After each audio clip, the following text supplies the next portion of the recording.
penanganan terkait dengan penerapan APBT di sektor keuangan yang dialami oleh pihak pelapor, regulator ya, seperti OJK, PPATK, Bank Indonesia maupun juga penegak hukum ya, yang menangani output dari informasi intelijen di bidang keuangan. Nah, ini semua saling terkait ya. Sehingga kemudian kita tahu bahwa ada beberapa sebab ya selama Covid ini yang mengakibatkan kendala baik dalam operasional sehari-hari di perbankan ya maupun juga di pihak-pihak lain yang terkait dalam rezim anti pencucian uang. Nah, bagaimana dampaknya sendiri COVID-19 ini terhadap rezim APBT, efektivitasnya nanti akan kita bahas juga ya, termasuk juga tips-tips ya untuk menghindari perbank bagi institusi maupun pegawai bank sebagai perorangan untuk menjadi korban ya terkait dengan fraud yang ada selama pandemi COVID-19 ini. Oke, saya mulai share ya untuk yang materi pertama. Ini data lama sebenarnya pada saat pertama kali saya diminta untuk mengisi training online ya, training online atau narasumber online di salah satu lembaga ya. Kebetulan kemudian meminta mengenai COVID-19. Nah, ini hasilnya ya. Jadi sekarang sudah sangat jauh meningkat. Cuma saya nggak mau bicara mengenai data statistiknya ya. Yang intinya kalau selama ini korban COVID-19 yaitu dari total seluruh dunia itu 16% outcome kasusnya berakhir meninggal. Ya. Jadi itu kan luar biasa. Waktu itu masih 1.148 orang ya yang meninggal di Indonesia gitu. Tapi sekarang sudah hampir 11.000 orang ya, saya baca berita terbaru ya, sehingga saya tidak lagi risau masalah statistik, baik kita menjaga mental kita tetap sehat ya, karena ternyata yang sembuh juga banyak nih ya, 84% dari dulu, dan ini semakin meningkat, harapannya nanti pandemi ini akan segera berakhir ya. Kemudian kalau kita lihat di kasus global ya luar biasa sekali, puluhan juta orang ya, mungkin sudah hampir 1 juta orang yang semua menjadi korban COVID-19. Ini jadi masalah yang dihadapi bukan hanya di Indonesia tapi juga di seluruh dunia ya. Sehingga kemudian karena ada pandemi atau bencana COVID ini ya, virus COVID ini, timbul kemudian dana-dana bantuan, hibah, donasi ya, baik dari filantropi ya, sumbangan seperti dari World Bank ya, baik institusi maupun yayasan ya. Ada World Bank itu 12 billion ya, 12 juta dolar, kemudian IMF 50 billion dolar ya menyumbangkan miliar ya, bukan juta lagi, miliar ya, billion soalnya ya. Kemudian juga ada Bill and Melinda Gates Fund ya, ini yayasannya Bill Gates ya, itu 110 juta dolar ya, menyumbangkan termasuk Jack Ma, Oprah Winfrey dan Elton John itu masing-masing belasan juta dolar, dan paling kecil 1 juta dolar. Itu bentuk pedulian ya terhadap sesama ya. Dari private sector atau perusahaan juga banyak sekali dana yang sudah dikeluarkan ya terkait dengan donasi COVID ini ya. Dari TikTok sendiri sudah 250 juta dolar ya menyumbangkan. Ada dari Calvin, Netflix, KFC ya. Kemudian sektor publik ya, dalam konteks negara ini juga masing-masing negara sudah banyak memberikan sumbangan ataupun alokasi dana ya. Di Cina itu 6,2 miliar RMB ya, yuan ya, itu sudah digelontorkan. Di Jepang itu 19,6 miliar dolar ya, di Korea 9,7 miliar dolar US, dan di Indonesia itu tidak kalah besar ya, itu 75 triliun ya rupiah. Ya, dari total alokasi 405 triliun yang dianggarkan untuk menangani COVID ini. Ini dari 45 triliun itu ada alokasi dana kesehatan khusus ya, itu 175 triliun. Kemudian social safety net atau jaring pengaman sosial itu sejumlah 110 triliun, serta pemulihan ekonomi nasional ya, dan juga insentif pajak kita total 220 miliar termasuk kredit usaha rakyat ya. Nah, ini luar biasa ya, dana yang kemudian dikeluarkan oleh baik sektor publik, sektor private maupun filantropi ya. Yang kemudian menimbulkan dampak berupa ancaman dan kerentanan baru terkait dengan COVID-19 ya.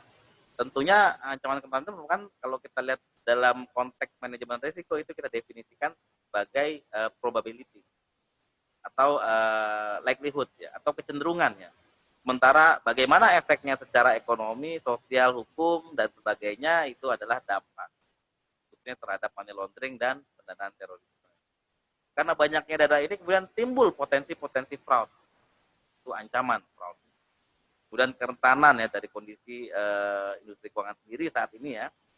Sehingga kemudian berdampak terhadap ya usaha-usaha pencegahan dan pemberantasan tindak pidana pencucian uang ya. Karena semua sudah kan dengan kondisi serba terbatas ya.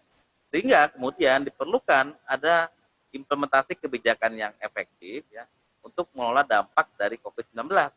Dengan cara apa? Mengidentifikasi new emerging threat ya, ancaman baru dan kerentanan yang terkait dengan pengelolaan risiko ini. Nah ini kalau kita lihat ya slide selanjutnya, bagaimana kemudian FATF ya, Financial Action Task Force, ini lembaga internasional yang terdiri dari ratusan negara yang menjadi anggotanya untuk mengeluarkan standar kebijakan internasional mengenai pencucian uang dan pendanaan terorisme. Dalam papernya ya sudah mengeluarkan terkait dengan mitigasi risiko pandemi COVID-19 ya. Ada beberapa sebab ya yang menimbulkan ancaman terhadap upaya pencegahan dan pemberantasan tindak pidana pencucian uang. Yang pertama adalah penggunaan platform online. Nah ini seperti yang kita lakukan sekarang ya. Kita sudah tidak bisa lagi ketemu tatap muka ya karena menghindari risiko penyebaran COVID-19 ya. Sehingga kemudian situasi berubah.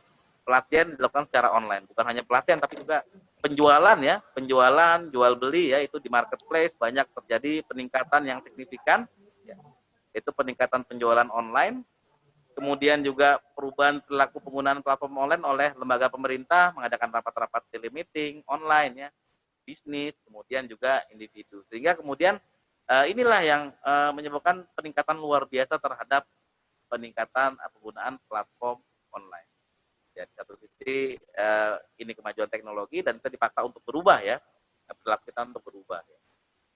Kemudian tentunya karena COVID-19 ini juga banyak terjadi kebijakan berupa PSBB. Kalau di luar negeri namanya lockdown ya. Kita menggunakan bahasa yang lebih halus yaitu pembatasan sosial skala besar. Ya, ada social distancing ya. Kemudian akhirnya banyak ya instansi pemerintah, regulator ya maupun lembaga pengawas pengatur ya itu mengalihkan sebagian besar dengan anggarannya ya karena kegiatan berkurang sehingga anggaran dialokasikan untuk upaya pemberantasan COVID sehingga otomatis dengan anggaran yang berkurang kegiatan juga berkurang karena PSBB sehingga fokus untuk menangani money laundering itu sedikit banyak akan teralihkan. Nah ini kita nggak bisa hindari sebagai suatu ancaman yang terjadi ya. Tapi ini bukan sengaja, ini karena kondisi dalam upaya memerangi pandemi COVID-19. Kemudian adanya permintaan vaskes ya, fasilitas kesehatan yang meningkat. Misalnya dulu waktu awal-awal bulan Februari saya ingat harga masker itu mahal ya. Di mana-mana itu susah dicari, kalaupun ada harganya sangat mahal. Sekarang sudah lebih mending ya gitu ya. Harganya sudah jauh berkurang ya, bahkan sudah sangat terjangkau. Masuk masker medis ya, kemudian juga APD, kemudian juga hand sanitizer, obat-obat multivitamin, terutama vitamin B ya, dan juga sebagainya, akses terhadap fasilitas kesehatan seperti fasilitas rawat inap ya, obat COVID. Nah ini kemudian ini terjadi peningkatan yang luar biasa selama COVID-19, termasuk ventilator ya, masker dan sebagainya. Sementara persediaan secara global terbatas. Sehingga kemudian muncul pelaku-pelaku fraud ya yang memanfaatkan kondisi ini, menimbun barang, menaikkan harga. Kemudian ada juga yang membuat penjualan fiktif ya, jadi menawarkan kemudian barangnya ternyata tidak ada, tadi transfer. Atau juga membuat toko online yang fake ya, palsu ya. Kemudian juga banyak terjadi serangan cybercrime ya terhadap perusahaan-perusahaan yang mau memberikan alat medis ya untuk donasi atau untuk digunakan untuk karyawannya yang kemudian ditipu ya dengan cara business email compromise ya. Nanti akan saya uraikan apa saja ya modus-modus fraudnya ya. Nah itu yang disebabkan adanya permintaan vaskes yang meningkat ini ya. Jadi stok terbatas, sementara permintaan itu tinggi, sehingga secara hukum ekonomi, hukum permintaan, maka otomatis harga akan naik. Dan ini dimanfaatkan oleh para pelaku fraud. Kemudian dampak lockdown, nah nih dampak lockdownnya atau tadi PSBB, sehingga ini berdampak terhadap perubahan perilaku sosial dalam melakukan transaksi atau aktivitas keuangan, baik sektor individu maupun bisnis ya. Sehingga sekarang bisnis-bisnis mulai juga bergeser secara online ya, menawarkan produknya atau jasanya lewat sosial media ya, Instagram ya, atau YouTube, atau misalnya kemudian di marketplace online ya, seperti Tokopedia, Bukalapak, ataupun juga memasarkan dengan platform komunikasi ya, misalnya WhatsApp dan sebagainya ya. Itu perubahan perilaku ya, termasuk dalam bertransaksi keuangan. Karena untuk menghindari masuk ke tempat-tempat publik, sehingga sekarang nasabah cenderung menghindari untuk datang ke bank, sehingga menggunakan platform online seperti mobile banking ataupun internet banking. Kemudian keterbatasan dari bank dan lembaga keuangan dalam melakukan kegiatan operasional sehari-hari ya, dan aktivitas pelayanan ini juga menyebabkan ya adanya banyak gangguan ya. Misalnya ketelitian berkurang, kemudian sumber daya manusia tidak dapat difokuskan untuk terhadap pelayanan nasabah gitu ya. Nah, ini juga banyak sekali kendala di banknya. Ada pembatasan jam layanan, ada shifting, ada kemudian remote office ya, ada juga split operation. Nah ini ya, kemudian sedikit banyak ini mengurangi ketelitian dan kehati-hatian ya bagi bank dalam melayani nasabahnya. Ini juga merupakan dampak lockdown. Kemudian dari dampaknya terhadap sindikat kejahatan sendiri, nah ini juga ternyata berpengaruh besar terhadap operasional organisasi kejahatan ya. Mereka ada pembatasan sosial berskala besar, sehingga ada lockdown di beberapa negara, sehingga perpindahan orang sangat sulit. Jadi nggak bisa lagi mereka melakukan penyelundupan, apakah mencelupkan uang, apakah mencelupkan narkoba misalnya. Karena pergerakan manusia dibatasi, kalaupun bisa dengan syarat yang ketat. Kemudian yang paling nyata juga perdagangan internasional yang menurun ya. Karena ekspor impor untuk sementara ini dikurangi aktivitasnya, sehingga sindikat-sindikat narkoba, sindikat kejahatan yang biasanya memanfaatkan modus trade-based money laundering ya, atau money laundering dengan perdagangan internasional, ini beralih dia. Beralih dengan cara apa? Dengan cara dia melakukan kejahatan internasional dengan cara mencari korban yang mau dimanfaatkan untuk menjadi rekening penampungan atau istilahnya money mule. Atau mereka sengaja bikin ya. Jadi kalau misalnya di Indonesia, nah ini yang menarik ya. Mereka sengaja bikin perusahaan Indonesia ya, misalnya katakanlah di Banten gitu ya. Kemudian namanya dimirip-miripkan dengan nama perusahaan asing, di belakangnya ada LTD, ada INC, incorporation ya. Ada istilah-istilah asing ya gitu ya. Tapi ternyata dengan nama mirip-mirip medical supplies ya, alat medis ya. Tapi begitu uang ditransfer dari negara lain ya, puluhan miliar, ternyata begitu dilakukan enhanced due diligence, ternyata tidak ditemukan alamat perusahaan tersebut. Kemudian siapa PIC pengendali perorangan menggunakan KTP palsu, nah itu yang terjadi. Nah, ini fakta ya yang terjadi di sekitar kita, terutama yang dialami oleh bank-bank devisa ya. Nah ini dampak dari terbatasnya operasi sistem kejahatan, sehingga mereka berubah ya, beralih ya, shifting modus dengan cara menjadi mencari ya korban yang menjadikan money mule atau rekening tampung. Nah, bagaimana terjadinya peningkatan fraud selama masa pandemi ini ya? Nah ini ada beberapa modus yang kita golongkan. Yang pertama adalah impersonation of official. Nah ini jadi ada kepura-puraan nih dari si pelaku fraud ya, atau pelaku penipuan ya, untuk menghubungi korban ya, baik individu maupun perusahaan melalui email atau telepon. Jadi mereka telepon, kemudian berpura-pura sebagai staf pemerintah ya, dari dinas kesehatan, menawarkan misalnya program vaksin, atau menawarkan misalnya program untuk rapid test massal gitu ya. Tapi ujung-ujungnya mereka berusaha memperoleh informasi data pribadi korban. Sehingga kemudian bisa ini digunakan sebagai modal untuk melakukan serangan-serangan hacker ya, terhadap data-data keuangan dari si korban. Nah, itu namanya impersonation of official. Mereka bisa berpura-pura sebagai staf medis, sebagai staf pajak, ya maka kita hati-hati kalau dapat tawaran-tawaran khusus terkait dengan COVID ini gitu ya. Tapi kalau kita nggak mengharapkan itu ada di telepon oleh seseorang. Kemudian yang kedua, pemalsuan terhadap produk-produk yang sangat penting selama pandemi ini, seperti APD ya, kemudian alat-alat medis lainnya, masker ya, kemudian ventilator ya, hand sanitizer dan obat-obatan khusus ya yang bisa mengurangi efek virus COVID ya. Nah ini karena adanya permintaan yang tinggi, namun persediaan global terbatas sehingga memicu online scam. Jadi penipuan secara online. Pelaku berpura-pura sebagai perusahaan farmasi, kemudian menghubungi calon-calon pembeli ya, atau misalnya berpura-pura menjadi NGO yang akan menyalurkan misalnya produk kesehatan kepada korban ya.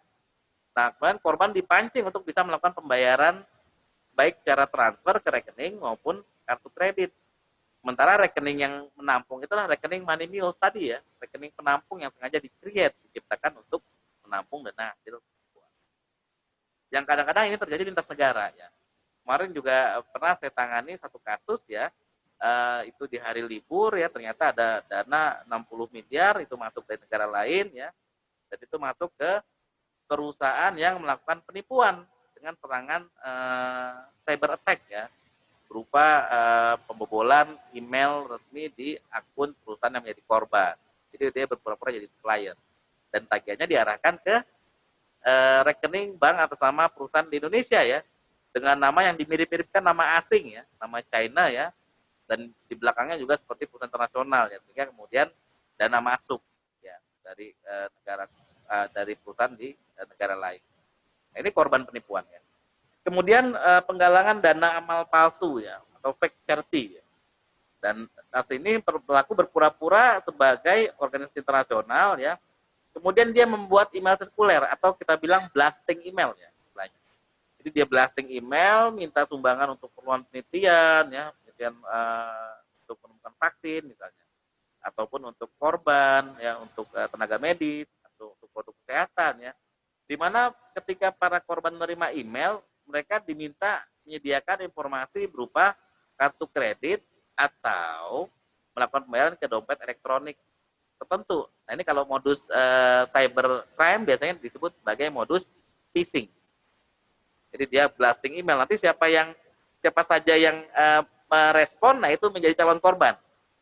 Makanya kalau misalnya kita menerima email-email dari yang orang kita nggak harapkan, kita nggak kenal, lebih baik langsung dihapus. Gitu. Karena kadang-kadang juga isinya kalau kita klik ya ada tautan, nah itu bisa jadi malware. Jadi program virus yang akan mengetek komputer kita ya. Kemudian yang keempat, skema investasi ilegal. Nah ini yang juga sering terjadi. Ada entitas tertentu yang memanfaatkan pandemi COVID ya, kemudian menawarkan produk-produk palsu seperti obat-obatan yang bisa menyembuhkan COVID atau mencegah COVID ya. Dengan skema misalnya multi level marketing ya, dengan janji keuntungan ini biasanya juga ini juga fake ya.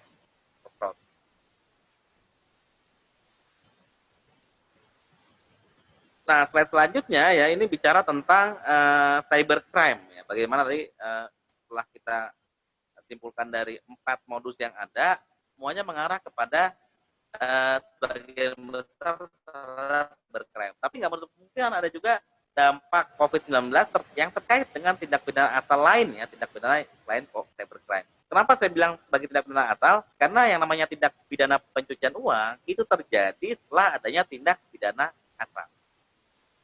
Nah ini yang kalau kita lihat di sini ada 3 jenis cybercrime ya, tipologi cybercrime ya.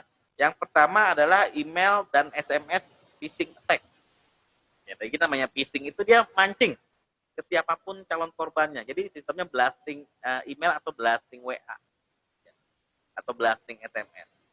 Nanti siapapun yang memberikan respon ya, kemudian mereka akan berpura-pura sebagai pegawai WHO misalnya. Kemudian memancing korban untuk mengklik tautan ya. Tautan itu adalah alamat di internet ya. Yang kita kalau klik itu ternyata itu sudah ada virusnya, malware. Nah, biasanya dia stealer program atau program pencuri. Nanti setelah kita klik virus itu aktif, dia akan mencuri username dan password korban di komputer kita atau di handphone kita, yang kemudian itu bisa dibuka, bisa diakses oleh pelaku cybercrime. Ini makanya banyak terjadi pembobolan ya di rekening para korban, terutama yang punya produk mobile banking. Kemudian bisnis email compromise scam. Nah, ini tadi yang saya katakan. Jadi kalau BEC ini biasanya nyerangnya perusahaan ya, karena target besar. Nah, ini biasa pelaku ini melakukan hacking dengan cara apa? Membobol email dari supplier, email dari sebuah perusahaan ya, khususnya di bagian purchasing yang biasa pesan barang. Nah, kemudian dia cari nih, dipelajari di email itu ada nggak kontak supplier nih. Begitu ada kontak supplier, kemudian mereka akan cloning alamat email supplier, kemudian mereka akan mengirimkan email untuk penawaran kerjasama, permintaan tagihan pembayaran ya, sementara rekeningnya diubah ke rekening si pelaku fraud, sehingga nanti kalau misalnya perusahaannya membayarkan jumlah uang itu ternyata buat supplier fiktif, supplier palsu, bukan fiktif, palsu, supaya sebenarnya nggak pernah ngirim tagihan gitu, tapi dimanfaatkan oleh jaringan cybercrime. Itu namanya business email compromise. Jadi banyak terjadi selama pandemi COVID dan juga lintas negara ya yang banyak. Kemudian ransomware attack. Nah, ini kalau ransomware attack biasanya pelaku membuat website palsu. Website palsu ini kemudian isinya sudah ada malware, sehingga kalau itu kita install, seakan-akan gunanya itu banyak ya untuk share isu COVID-19 ya, kemudian laporan korban, dena, lokasi. Begitu kita klik ada gangguan ya, kemudian ya terpaksa kan mereka akan mengirim email untuk minta tebusan. Nah, biasanya mintanya tebusan dalam bentuk Bitcoin. Ini banyak yang terjadi diserang ini adalah untuk ransomware attack. Ini adalah bisnis kesehatan seperti rumah sakit ya. Begitu rumah sakit dibobol datanya, kemudian daftar aplikasi nggak bisa dibuka ya untuk melihat pasien, menghitung tagihan. Akhirnya kan mau nggak mau dia harus sediakan jumlah uang tebusan untuk supaya malware programnya itu dihapus ya oleh si pembuat. Kemudian dampak COVID-19 terhadap tindak pidana lainnya ini juga terjadi ya. Ada yang berdampak terhadap tindak pidana asal seperti human trafficking. Karena orang-orang ini, imigran-imigran nggak bisa pulang ke negaranya ya, ada lockdown misalnya. Nah, ini mereka dipaksa untuk bekerja lembur tanpa dibayar gitu misalnya ya. Sehingga ada eksploitasi. Kemudian diperjualbelikan tenaganya ke satu perusahaan lain ya. Itu ada namanya human trafficking, perdagangan manusia. Kemudian online self exploitation. Nah, ini karena anak-anak kita banyak yang sekolah secara online, akhirnya banyak waktu luang, lain harus hati-hati, kita harus perhatikan di handphonenya gadgetnya. Jangan sampai berhubungan dengan orang yang salah. Yang kadang-kadang ini dimanfaatkan untuk mencari video yang berisi konten anak-anak. Nah, ini diperjualbelikan untuk pornografi anak. Kemudian organized property crime atau kejahatan pencurian properti ya yang terorganisir. Nah, biasanya kalau ada beberapa ya yang orang yang selama PSBB misalnya memilih untuk pulang kampung gitu ya. Nah, untuk memilih pulang kampung sehingga kemudian rumah-rumah jadi kosong ya. Nah, ini mereka ini membobol rumah-rumahnya, mengincar rumah-rumahnya untuk mengambil perabotannya atau isinya yang berharga. Nah, karena mereka tahu ya ada rumah-rumah kosong, namanya organized property. Ada contoh beberapa kasus luar negeri ya. Misalnya di Jerman ya, itu puluhan juta euro ya dana bantuan COVID-19 itu dicuri oleh scammer ya. Bagaimana caranya ya? Mereka membuat situs ya, seakan-akan itu adalah situs untuk mengisi atau mendaftar para korban yang akan mendapatkan bantuan langsung tunai dari pemerintah Jerman. Setelah dipalsukan, setelah mengisi data ternyata itu adalah situs yang salah yang ternyata dibuat oleh pelaku fraud. Jadi dimirip-miripin gitu ya. Nah, setelah itu nanti yang klaim ke instansi pemerintah itu adalah di pelaku fraud yang sudah mengumpulkan data para korban atau data masyarakat ya yang patut untuk mendapatkan bantuan langsung tunai. Sehingga uangnya masuk kantong sendiri ya oleh para pelaku scammer ini ya. Kemudian ada juga modus money laundering dilakukan oleh para kriminal internasional ya, dengan cara merekrut money laundering mules atau money mules. Jadi sengaja misalnya kalau laki-laki dia jadi korbannya di medsos yang perempuan janji untuk dinikahi ya, kemudian diminta buka rekening, uang rekening suruh kirim ke alamat tertentu, ATM-nya ya dan sebagainya. Yang kemudian itu digunakan ya untuk melakukan penipuan. Cybercrime. Kalau sampai dicari rekeningnya yang ketemu ya perempuan yang jadi korban tadi ya, sama-sama korban ya. Itu namanya money mule. Atau bisa juga money mule-nya dia sengaja di-create karena ada orang yang bekerja sama. Itu nanti lain cerita, itu bisa dipidana juga ya, orang yang bekerja sama untuk membuat money.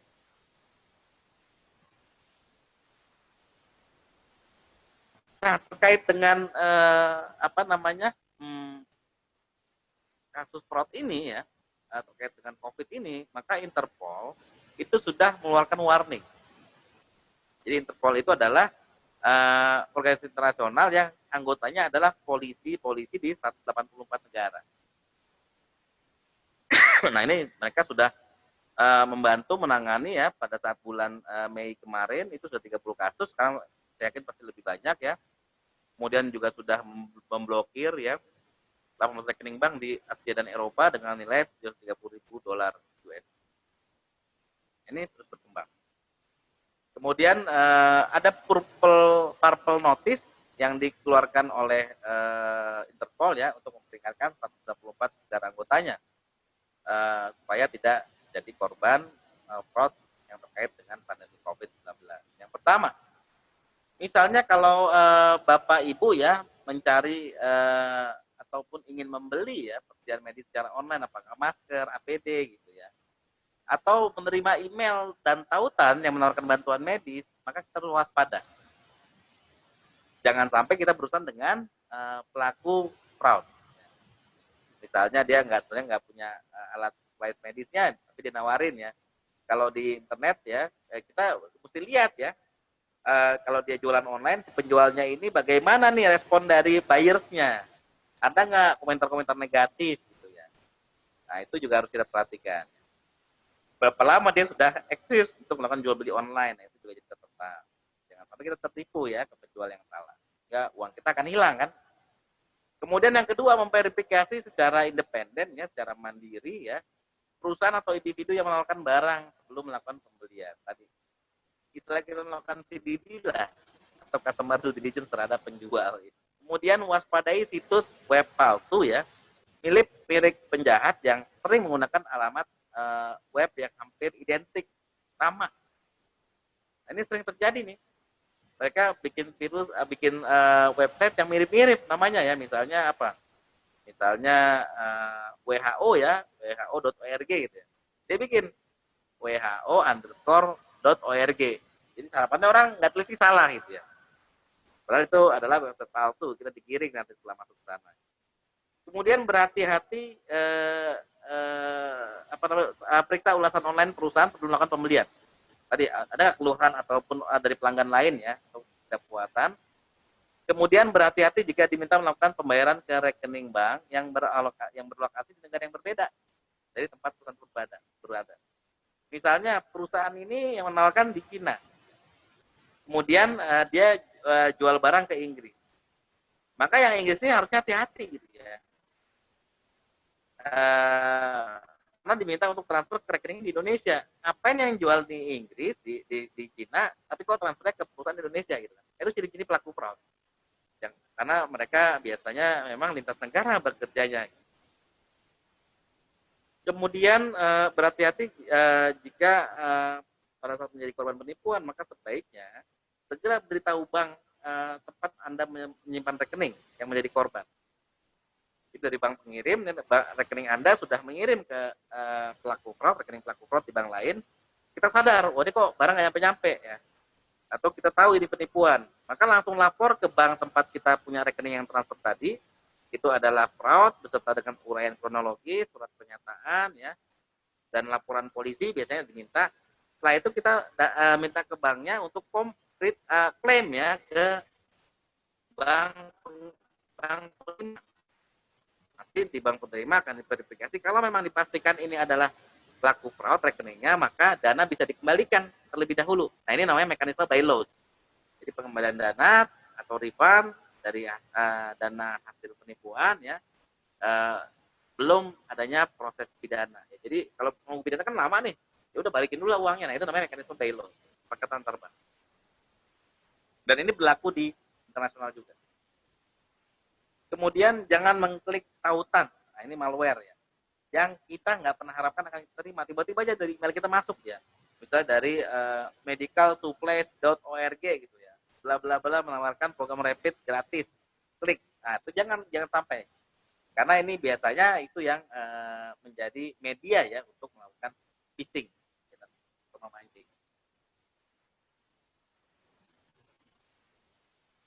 Nah, bagaimana kondisi di Indonesia ya terkait dengan fraud COVID ini ya? Nah, kita tahu tadi beberapa contoh kasus di dunia internasional ya. Nah, di Indonesia juga kita melakukan kebijakan yang luar biasa untuk mensupport masyarakat ya yang terdampak selama masa pandemi COVID ini. Misalnya masyarakat yang berpenghasilan lemah ya, itu ada bantuan langsung tunai ya. Tapi ternyata masih dikorupsi di Indonesia gitu ya, bantuan langsung tunai. Nah, titik rawannya ada berapa? Ada 3 yang kita kelompokkan. Yang pertama terkait dengan pengadaan barang dan jasa. Markup ya, harga dinaikkan, kickback, setelah terjadi transaksi, di petugas pengadaan barang mendapat bagian uang melalui transfer. Ataupun memang fraud ya yang terjadi. Kemudian filantropi atau sumbangan pihak ketiga. Nah, ini biasanya karena dokumentasinya tidak rapi ya, sehingga kemudian mudah untuk diselewengkan hitungan-hitungan para penerima ya, misalnya data detail statistiknya misalnya itu dihapus atau diubah ya, sehingga penyaluran filantropi atau sumbangan pihak ketiga tidak tepat sasaran karena ada pencatatan penerimaan penyaluran bantuan ya yang dibuat dengan tidak benar sehingga mudah untuk diselewengkan. Yang ketiga, refocusing dan realokasi anggaran APBN dan APBD. Yang ini beralokasi dari sumber dana pemerintah ya. Jadi dialokasikan nih. Tadinya untuk pengeluaran rutin pembangunan misalnya, karena pembangunan banyak yang stuck ya, dialihkan menjadi 470 triliun ya untuk korban-korban COVID dan masyarakat yang terdampak. Yang kerjanya diputus, layoff ya dan sebagainya. Nah, ini yang kemudian menjadi potensi untuk terjadinya korupsi. Saya katakan titik rawan terjadinya korupsi terkait dengan korupsi. Nah, ini beberapa kasus di Indonesia ini banyak juga terjadi cybercrime, penipuan ya. Ya, ini penipuan berkedok COVID ini sama banyak sekali ya, terutama yang terkait dengan transaksi online. Kalau kita lihat di situs cekrekening.id ya, nah itu ada sejak 6 Maret sampai dengan 6 April 2020 itu baru sejak waktu 1 bulan Maret ke April ya. Ternyata sudah ada 771 laporan yang terjadi, di mana dari 771 itu diindikasikan bahwa ada 587 rekening yang menggunakan dana rekening nasabah ya di bank terkemuka, bank transnasional hingga dompet elektronik ya. Jadi di semua lini industri keuangan ini dia masuk. Termasuk yaitu bank dan fintech ya, itu juga masuk. Jadi penipu ini dia kreasinya luar biasa ya, teman-teman keadaan. Tadi kita sudah bicara ancaman ya, bagaimana bahaya itu datangnya dari faktor luar. Nah, bagaimana dalam secara mikro kita nih, misalnya mikro di bank gitu ya, apa ini kerentanan atau vulnerability terkait dengan money laundering dan penanganan terorisme? Misalnya di BPD Bali ada kebijakan peningkatan remote transaction. Jadi transaksi bisa terjadi misalnya harus di kantor pusat, di cabang boleh dikasih unang lebih supaya nggak perlu jauh-jauh datang ke kantor pusat. Nah, itu namanya remote transaction ya. Atau misalnya si nasabah tinggal WA suruh untuk melakukan transaksi tertentu, nah, itu namanya remote transaction dari jauh. Ini kan perubahan perilaku keuangan. Kemudian banyak sekali orang-orang yang belum familiar ya dengan penggunaan platform online, sehingga ini menjadi celah dan menjadi korban potensial untuk diincar oleh para pelaku. Kemudian financial services atau penyedia jasa keuangan yang belum diregulasi, ya. Ini yang juga jadi masalah. Ya seperti money remittance nggak terregistrasi, sementara money changer yang bagus dia sudah lapor ya, sudah terregistrasi. Jadi tidak ada equal treatment dalam berbisnis. Nah, ini juga bahaya. Kemudian penyalahgunaan bantuan pemerintah dan internasional yang meningkatkan kasus korupsi ya. Jadi kebijakan-kebijakan itu diselewengkan, penyaluran dana diselewengkan. Kemudian peningkatan volatilitas keuangan, tadi ada perubahan shifting modus dari pelaku kriminal ya, untuk karena susah memindahkan uangnya ke negara lain ya, karena nggak ada ekspor impor, ya mereka bermanfaatkan untuk membeli atau investasi properti mahal atau bisnis yang sudah bermasalah ya, diambil alih dari bank untuk bisa menghasilkan uang tunai sehingga kemudian uangnya bercampur dengan uang kejahatan dan susah untuk dipisahkan. Kemudian virtual asset ya atau cryptocurrency ya yang digunakan untuk menampung pembayaran hasil penipuan dari penjualan obat-obatan online dan insider trading atau terkait dengan pasar modal ya, membocorkan terkait dengan informasi tertentu misalnya. Oh ini hari ini akan ada vaksin sehingga kemudian saham-saham farmasi naik tuan. Padahal dia udah beli itu di situ di harga dengan harga di bawah, begitu naik langsung dijual. Nah itu kan dia namanya dia insider trading, jadi dibocorkan. Kemudian pendanaan terorisme itu banyak terjadi, yaitu penyalahgunaan donasi korban COVID-19, jadi menggunakan fake charity palsu. Kita kenal dengan istilah sekarang namanya crowdfunding. Jadi mencari pendanaan donatur ya dari internet, berbasis internet. Bikin website yang bagus, sertakan foto-foto korban, kegiatan bulanan, kegiatan rutin ya. Banyak, sehingga mancing orang banyak simpatik, kemudian transfer. Padahal transfernya itu bukan diperuntukkan korban COVID, tapi untuk digunakan keperluan mereka gitu ya. Nih, di bantuannya nggak pernah nyampe kan. Jadi kalau kita mau nyumbangkan amal ya untuk korban COVID, carilah lembaga yang kredibel. Ibaratnya kemudian kalau kita lihat dari tadi sudah ancaman, kerentanan ya. Kemudian ini kita bicara risk emerging. Emerging risk ya. Sehingga menimbulkan risiko apa nih yang berkembang ya terkait dengan money laundering dan pendanaan terorisme ya. Tadi risikonya apa? Ada event risiko bahwa pelaku kriminal menemukan cara untuk melakukan bypass tahapan TDD dengan cara apa? Dengan cara membuka rekening secara online gitu ya. Kemudian yang kedua, peningkatan penyalahgunaan layanan keuangan online dan virtual aset untuk memindahkan atau menjadikan uang asing. Karena ini anonim. Karena rekening yang anonim digunakan untuk menampung dana hasil fraud, penipuan misalnya tadi menyebar malware ya. Kemudian eksploitasi kebijakan stimulus ekonomi dan skema manipulasi pilihan. Jadi banyak terjadi modus sekarang setelah menerima pinjaman kur gitu ya, di CV misalnya ataupun di koperasi, kemudian ternyata dibangkrutkan, sehingga kemudian banknya rugi gitu. Itu ada yang seperti itu ya, termasuk penggunaan sektor keuangan yang belum diregulasi, nah masih dianggap sedikit celah atau kelemahan. Kemudian penyalahgunaan bantuan domestik dan internasional serta penanganan emergensi yang menyalahi prosedur standar sehingga menyebabkan risiko money laundering. Kemudian yang terakhir tadi shifting modus dari pelaku TPPU, money laundering dan teroris ya.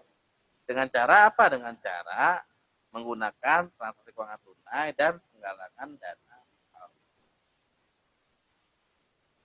Tadi kita sudah lihat bagaimana Interpol sudah memberikan warning. Nah ini satu lagi warning dari FATF atau Financial Action Task Force. Nah, ini judulnya Let's Stay at Home ya. Jadi teman-teman diharapkan bisa tinggal di rumah saja gitu ya. Nah ini ada beberapa ya yang dihimbau oleh FATF. Yang pertama, selama pandemi COVID-19 ini bank harus bisa meningkatkan awareness atau kewaspadaan terhadap risiko kejahatan, khususnya terkait dengan money laundering. Nah itu contohnya tadi sudah saya bukan depan ya, fraud keuangan, penipuan, penjualan obat palsu dan sebagainya. Kemudian digital onboarding dan TDD sederhana. Ya, ini karena memang sekarang sudah zamannya berubah, perilaku platform sosial menjadi online ya, semua serba daring, sehingga kemudian banyak tuntutan ya agar bank-bank ini bisa memprovide jalur pembukaan rekening secara virtual, tapi dengan tidak menyalahi ketentuan yang diatur oleh OJK. Jadi bagaimana membuat rulesnya supaya bisa maksimal. Kemudian penyampaian obat-obatan melalui organisasi NPO yang resmi, ya. Jangan yang sembarangan yang kita nggak tahu legalitasnya ya. Jangan-jangan melanggar hukum, jangan-jangan uangnya nggak sampai, jangan-jangan malah digunakan untuk pendanaan teroris. niatnya baik, misalnya untuk nyumbang, ternyata digunakan untuk teroris. Kemudian ongoing outreach dan advice. Jadi ini kerjasama internasional, baik nasional maupun internasional, ya antar PPATK dunia untuk menangani kasus. Kemudian komitmen FATF untuk mendukung upaya menanggulangi isu COVID, ya. Ini mereka sudah menyiapkan pedoman program PT yang khusus COVID.